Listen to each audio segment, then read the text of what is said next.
Mummy phone पर किसी से कह रही थी कि उसे जल्दी से जल्दी मरवा दो और काम तमाम कर दो और लाश को ठिकाने लगा दो। जब ये बात छोटी बच्ची ने सुनी तो उसने माँ से पूछा कि माँ किसे मारने का कह रही हो। तो माँ ने कहा चुपचाप सो जा, अपने काम से काम रख। वो छोटी बच्ची सो जाती है। साथियों, ये जो घटना मैं आज आपको सुनाने जा रहा हूँ, यह घटना भारतीय परिवार के संस्कारों को और भारतीयता को शर्मसार करने वाली घटना है। जिस सनातन धर्म में पति को परमेश्वर माना जाता है, उस सनातन धर्म का गला घोटने वाली ये घटना है। जी हाँ, मैं बात कर रहा हूँ दतिया के केशव जाटव हत्याकांड की। केशव जाटव हत्याकांड एक ऐसा हत्याकांड जिसने पति पत्नी के रिश्ते को शर्मसार किया। जी हाँ, क्या है पूरी कहानी, सिलसिलेवार तरीके से हम लोग जान लेते हैं। साथियों, केशव जाटव दतिया का रहने वाला है। लगभग 2008 में इसकी शादी लक्ष्मी जाटव के साथ हुई थी। लक्ष्मी जाटव से इसे 3 बच्चे पैदा होते हैं। साथियों, सब कुछ अच्छा चल रहा होता है कि एक दिन अचानक कमलेश जाटव इसके घर आने जाने लगता है। लगभग ये घटना आज से 5 वर्ष पूर्व की लगभग रही होगी। कमलेश जाटव का दिनों दिन घर पे आना जाना लगा रहता था कि तभी लक्ष्मी और कमलेश जाटव में दोस्ती हो गई और ये दोस्ती कब प्यार में बदल गई पता ही नहीं चला। लगभग 3 महीने पूर्व यानी कि 2024 में ही मार्च अप्रैल के मध्य इन दोनों के बीच में जो प्रेम प्रसंग चल रहा था उसका पता लक्ष्मी के पति केशव को चल जाता है और केशव कमलेश को घर आने के लिए मना कर देता है। ये बात लक्ष्मी को नागवार गुजरती है और ये बात कमलेश को भी बुरी लगती है, क्योंकि दोनों एक दूसरे के बिना रहे नहीं पा रहे थे। अब मेल मुलाकात नहीं हो पा रहा था कि तभी एक दिन लक्ष्मी से कमलेश की मुलाकात हो जाती है और लक्ष्मी कमलेश को कह देती है कि मेरे पति को रास्ते से हटा दो ताकि हमें मिलने जुलने में परेशानी ना हो।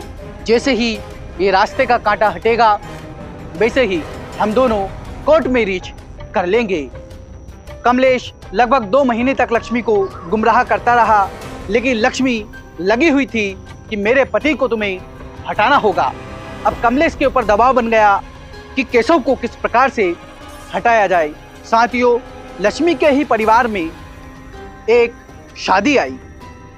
जो लक्ष्मी के बहनोई थे, उनके साले की बेटी की शादी थी। बस यही मौका था प्लान बनाने का, केशव को अपने रास्ते से हटाने का। लक्ष्मी और कमलेश ने प्लान बनाया कि किसी भी तरीके से केशव को इस शादी में लाया जाएगा और केशव का काम तमाम कर दिया जाएगा। साथियों, जैसे ही 11 जुलाई को लक्ष्मी ने केशव से कहा कि तैयार हो जाओ, शादी में चलना है, तो केशव ने यह कहते हुए मना कर दिया, मैं नहीं जा सकता क्योंकि मुझे तो धान की रुपाई करनी है, यानी कि धान बोना है, तुम ही चली जाओ। लेकिन लक्ष्मी नहीं मानती है, जबरदस्ती केशव को तैयार करती है और ऑटो में बिठा करके केशव को झांसी के लिए ये लोग रवाना हो जाते हैं। आधे रास्ते से लक्ष्मी वापिस रिटर्न आ जाती है और केशव को कमलेश के साथ बाइक पर भेज देती है। जब लक्ष्मी अपने घर आती है तो उसके घर वाले पूछते हैं कि अकेले क्यों आ गई, केशव कहाँ है?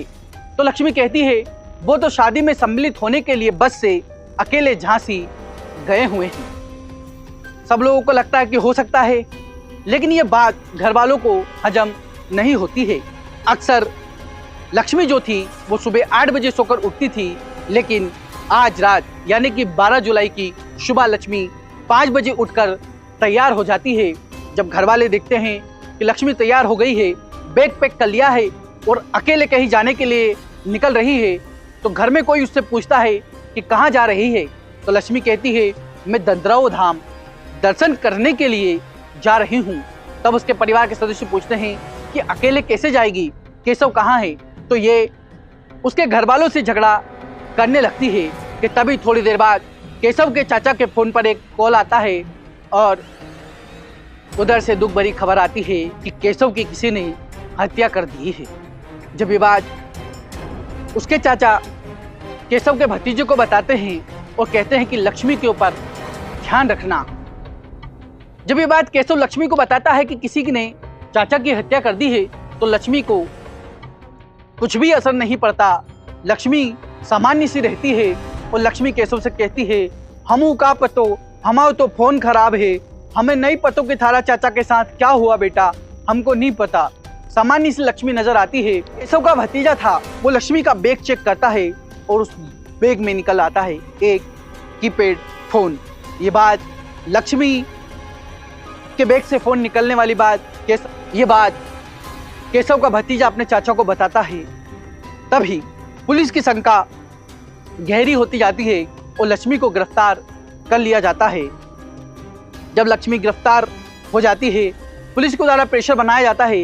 लक्ष्मी सारे सच कबूल कर लेती है और कहती है, जी साहब, मैंने ही अपने पति की हत्या करवाई है। दरअसल बात कुछ ऐसी है कि मेरा पति मेरे और मेरे प्रेमी के बीच में रोड़ा बन रहा था, उसी रोड़े को हटाने के लिए मेरे अपने पति की हत्या करवाई है। सारी बातें लक्ष्मी पुलिस वालों के सामने कबूल कर लेती है। इस प्रकार से लक्ष्मी को, कमलेश को और कमलेश के साथ देने वाले रवि को गिरफ्तार कर लिया जाता है। और कमलेश बताता है कि हमने किस प्रकार से केशव की हत्या की। पहले केशव को मोटरसाइकिल पे बिठाया, थोड़ी आगे जाके रवि भी बाइक पे पीछे बैठ गया। जिस घर में शादी थी वहां से 500 मीटर दूर हमने केशव को कहा कि दारू पीते हैं और दारू पी करके शादी में सम्मिलित होने के लिए जाते हैं। हमने दारू के अंदर कीटनाशक मिला करके केशव को पिलाई। बस 5 मिनट के बाद केशव अचेत हो गया।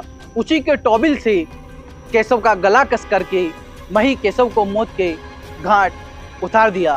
साथियों, ये जो घटना थी, ये घटना बड़ी ही शर्मसार करने वाली घटना है कि आखिर पति पत्नी का रिश्ता 7 फेरों का, 7 जन्मों का रिश्ता होता है। ऐसे रिश्ते को शर्मसार करने वाली घटनाएं हमारे समाज के लिए निंदनीय है। ऐसी घटनाएं जब भी होती है तो दिल को दहला देती है। इस घटना को सुनाने का उद्देश्य किसी की भावना को ठेस पहुंचाना नहीं है। इस घटना को सुनाने का उद्देश्य सिर्फ इतना है कि सावधान रहिए, सतर्क रहिए, जिंदा रहिए, स्वस्थ रहिए। जय हिंद, जय भारत।